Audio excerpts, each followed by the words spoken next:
Aquest dissabte de Festa Major, multitud d'activitats s'estan fent simultàniament. Ara a les 7 de la tarda el centre està ple de gent amunt i avall i un d'aquests actes importants és aquí a la plaça de la Torre del Palau per acollir a una colla gegantera que ve des de Bèlgica i qui fa d'amfitrió, òbviament, és la colla gegantera de Terrassa. Per això tenim el seu president, el Jesús. Molt bones. Parlar d'aquesta germanor en Bèlgica que han vingut fins aquí a Terrassa, com s'ha fet això, i tinc entès que vosaltres també hi aneu cap allà. Hola, bona tarda i bona festa major. Sí, fa un any que van venir a buscar una peça que és una ave fènix que va fer el Jordi Grau.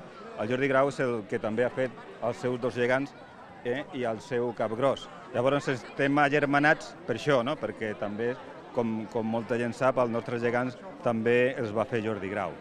Llavors vam quedar que aviam si podien vindre a ensenyar els seus gegants i els seus balls aquí, perquè Bèlgica, si sabeu, va ser el primer país a la història en començar la tradició dels gegants. Ara veiem, a la dreta el Nicolà, a l'esquerra la Christine, que ara els veurem ballar, però també la importància, ara veiem que la plaça de la Torre del Palau es va omplint, això la importància que hi hagi caliu mentre els gegants ballen, i això s'està repetint a tots els actes de la Festa Major, està havent-hi molta participació.